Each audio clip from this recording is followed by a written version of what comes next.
Hello friends, मैं आशीष कुमार और आपका हमारे इस प्यारे से यूट्यूब चैनल मैथमेटिक्स गुरुजी पे स्वागत है। हमने पिछले वीडियो लेक्चर में class 9 chapter 4 linear equation in two variable के इंट्रोडक्शन पार्ट को डिस्कस किया था। आज हम लोग उसी के एक्सरसाइज यानी कि एक्सरसाइज 4.1 को डिस्कस करेंगे।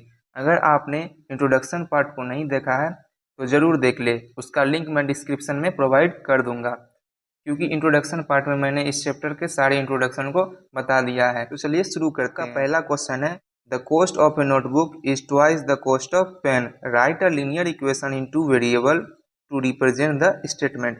इसमें क्या कहा जा रहा है कि आपका नोटबुक का जो कॉस्ट है वो इक्वल है twice of the cost of pen.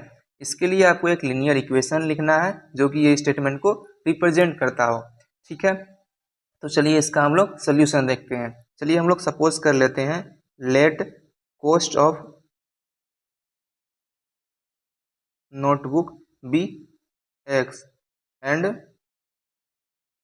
Cost of pen be Y. हम लोग सपोज कर लिए कि कॉस्ट ऑफ नोटबुक क्या है, एक्स है, और कॉस्ट ऑफ पेन क्या है, वाई है। तो अकॉर्डिंग टू क्वेश्चन यानी कि क्वेश्चन के अनुसार हम लोग चलेंगे। तो क्वेश्चन में क्या कहा जा रहा है कि जो नोटबुक का कॉस्ट है वो इक्वल है twice of the cost of pen. Notebook का कॉस्ट क्या है, नोटबुक का जो कॉस्ट है आपका वो इक्वल है twice of the cost of pen, यानी कि नोटबुक का कॉस्ट क्या है हमारा, एक्स है, वो इक्वल है twice of the cost of pen. ठीक है, ये आपका क्या हो गया, linear equation in two variable. इसी को हम लोग अरेंज करके लिखते हैं। हम लोग जानते हैं लीनियर इक्वेशन का जो फॉर्म होता है a x plus B Y plus c is equals to zero. तो हमारा क्या है, पहले एक्स है, फिर वाई है, फिर कॉन्स्टेंट नंबर है। ठीक है, उसी टाइप में हम लोग इसे अरेंज करके लिख लेंगे। पहले एक्स का टर्म लिखेंगे, एक्स है तो एक्स लिख लिए। ठीक है, वाई इधर क्या चीज़ में है, पॉजिटिव में है, इधर लाएंगे तो ये नेगेटिव में आ जाएगा। ठीक है, इक्वल टू साइन था, इक्वल टू साइन दे दिए। उसके बाद इधर कुछ नहीं बचा तो इधर जीरो आ गया। ठीक है, इसे आप ऐसे भी लिख सकते हैं, X minus two Y plus zero is equals to zero. क्योंकि हमारा कोई कांस्टेंट है ही नहीं तो हम लोग क्या लिख सकते हैं, इसे जीरो लिख सकते हैं। ये आपका क्या हो गया, आंसर हो गया। ठीक है, आई होप आपको क्वेश्चन नंबर 1 अच्छे से क्लियर होगा। तो चलिए अब हम लोग समझते हैं हमारे क्वेश्चन नंबर 2 को। आपका क्वेश्चन नंबर 2 क्या कह रहा है, express the following linear equation in the form of A x plus B Y plus C and indicate the value of A B and C if each cases. ठीक है, इसमें क्या कहा जा रहा है आपको, जो कि ये इक्वेशन दिया गया है इसको आप a x plus B Y plus c के फॉर्म में इसे आप अरेंज कीजिए और ए बी और सी का क्या वैल्यू होगा आप वो लिखिए। ठीक है, तो सबसे पहले हम लोग जानते हैं कि लीनियर इक्वेशन इनटू वेरिएबल का जो फॉर्म होता है वो होता है a x plus B Y plus c is equals to zero. ठीक है, जहाँ ए क्या होता है, ए जो है आपका एक्स का कोफिशिएंट होता है, बी क्या होता है, वाई का कोफिशिएंट होता है, सी क्या होता है, ये कांस्टेंट होता है। चलिए इसी फॉर्म में हम लोग इसे अरेंज करते हैं। 2x था तो 2x लिख दिए प्लस 3y। इसके बाद क्या आता था हमारा, कांस्टेंट नंबर आता था। कांस्टेंट किधर है, इक्वल टू क्या इधर है। अभी इधर क्या चीज़ में है, पॉजिटिव में है। जब हम लोग इक्वल टू के इस साइड लाएंगे तो ये नेगेटिव में हो जाएगा। ठीक है, इक्वल टू, अब इधर क्या बचा, कुछ नहीं बचा तो क्या हो जाएगा, जीरो हो जाएगा। ठीक है, यही इसका क्या हो गया, linear equation in two variable का फॉर्म हो गया। इसमें आपको क्या बोल रहा है, ए बी एंड सी का वैल्यू भी फाइंड करने बोल रहा है। ए हम लोग किसे कहते हैं, एक्स का जो कोफिशिएंट होता है उसे हम लोग ए कहते हैं, वाई का जो कोफिशिएंट होता है उसे हम लोग बी कहते हैं, एंड जो कांस्टेंट नंबर होता है उसे हम लोग सी कहते हैं। तो वहाँ यहाँ पे ए बराबर क्या हो जाएगा 2, बी बराबर क्या हो जाएगा 3 एंड सी बराबर क्या हो जाएगा -9.35। ये बार है ऊपर में। Okay, I hope question number 2 का फर्स्ट केस क्लियर होगा। तो चलिए अब हम लोग समझते हैं सेकेंड केस को। सेकेंड केस क्या है, x minus y by 5 minus 10 is equals to zero. तो चलिए इसे लिख लेते हैं, -10 इज इक्वल्स टू जीरो। क्या हम लोग इसे इस फॉर्म में लिख सकते हैं, तो जी हाँ लिख सकते हैं। अगर आप 1 और y को मल्टीप्लाई करिएगा तो y आ जाएगा। ठीक है, तो चलिए हम लोग इसका फॉर्म हम लोग लिख लिए। a का क्या वैल्यू होगा, हम लोग जानते हैं x का जो कोफिशिएंट होता है हम लोग उसे a कहते हैं। x का कोफिशिएंट यहाँ पे क्या है, कुछ नहीं है तो 1 है, तो a बराबर हमारा 1 हो जाएगा।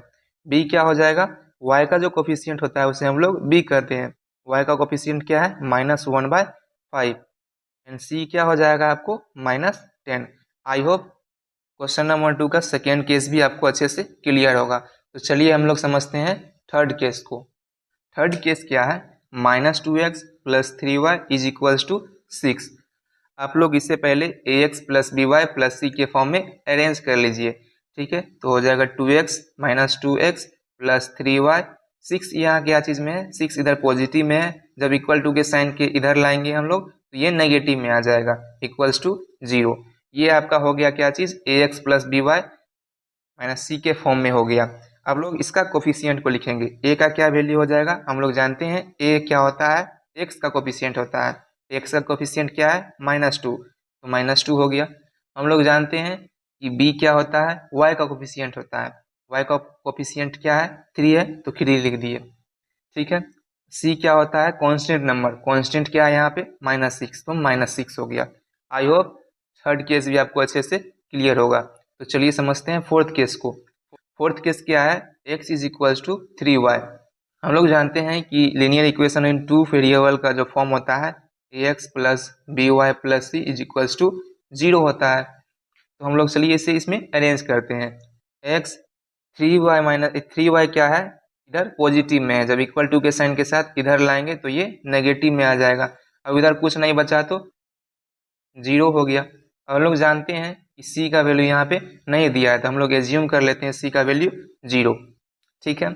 ये आपका क्या हो गया, ax + by + c के फॉर्म में आपका अरेंज हो गया।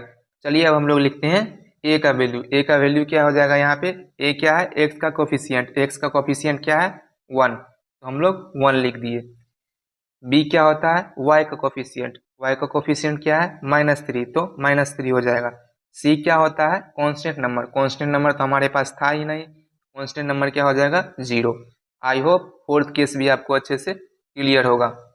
तो चलिए हम लोग समझते हैं फिफ्थ केस को। फिफ्थ केस क्या कहता है आपको, 2x = -5y, ठीक है। तो फर्स्ट इसे आप लोग ax + by + c के फॉर्म में अरेंज कर लीजिए। तो कैसे इसको अरेंज करेंगे, 2x हो गया, इसके बाद कौन सा टर्म आता है, y का टर्म आता है। y इधर नेगेटिव में है, जब हम लोग इधर लाएंगे तो पॉजिटिव में आ जाएगा। अब इधर कुछ नहीं बचा तो 0 हो गया। हम लोग को यहाँ पे कांस्टेंट नंबर नहीं दिया हुआ है, तो हम लोग कांस्टेंट को एज्यूम करके 0 लिख लेंगे, ठीक है। अब ये क्या हो गया, ax + by + c के फॉर्म में अरेंज हो गया। चलिए अब हम लोग इसका कोफिशिएंट को लिखते हैं। a = क्या हो जाएगा, यहाँ पे x का कोफिशिएंट क्या है 2, 2 हो जाएगा। b क्या हो जाएगा, y का कोफिशिएंट क्या है 5, 5 हो जाएगा। c क्या है, कांस्टेंट नंबर, कांस्टेंट नंबर हमारे पास नहीं था, तो हम लोग एज्यूम किए थे 0, तो c का वैल्यू क्या हो जाएगा 0। आई होप आपको फिफ्थ केस भी अच्छे से क्लियर होगा। तो चलिए समझते हैं सिक्स्थ केस को। सिक्स्थ केस क्या कहता है, 3x + 2 = 0। चलिए इसे हम लोग ax + by + c के फॉर्म में अरेंज कर लेते हैं। 3x, y का टर्म यहाँ पे नहीं दिया गया है, तो इसे हम लोग लिख सकते हैं 0y + 2 = 0। ये आपका अरेंज हो गया ax + by + c के फॉर्म में। a क्या हो जाएगा, यहाँ पे x का कोफिशिएंट, x का कोफिशिएंट क्या है 3, ठीक है। b क्या हो जाएगा आपको, y का कोफिशिएंट, y का कोफिशिएंट क्या है 0 एंड c क्या हो जाएगा आपको कांस्टेंट नंबर, कांस्टेंट नंबर क्या है 2। आई होप आपको सिक्स्थ केस भी क्लियर होगा। तो चलिए हम लोग समझते हैं सेवंथ केस को। सेवंथ केस क्या कहता है आपको, y - 2 = 0, ठीक है। x का यहाँ पे नहीं दिया गया है, तो x को हम लोग 0 एज्यूम कर लेंगे। 0x + y - 2 = 0। आपका ये ax + by + c के फॉर्म में अरेंज हो गया। चलिए अब हम लोग इसके कोफिशिएंट को लिखते हैं। a = क्या हो जाएगा, x का कोफिशिएंट क्या है 0। b आपका क्या हो जाएगा, y का कोफिशिएंट क्या है 1, तो ये 1 हो जाएगा। c क्या हो जाएगा आपको कांस्टेंट नंबर क्या है -2। आई होप ये भी आपको अच्छे से समझ में आ गया होगा।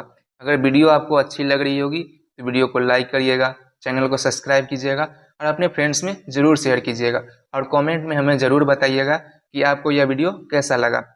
चलिए हम लोग 8th केस को देखते हैं, ठीक है। 8th केस क्या कहता है आपको, 5 = 2x। इसमें y का टर्म नहीं दिया गया है, तो चलिए हम लोग क्या करते हैं, इसे अरेंज करते हैं। 2x आपका हो गया, ठीक है, y का टर्म नहीं दिया गया है तो 0y हो गया, वो इक्वल्स टू क्या हो गया 5।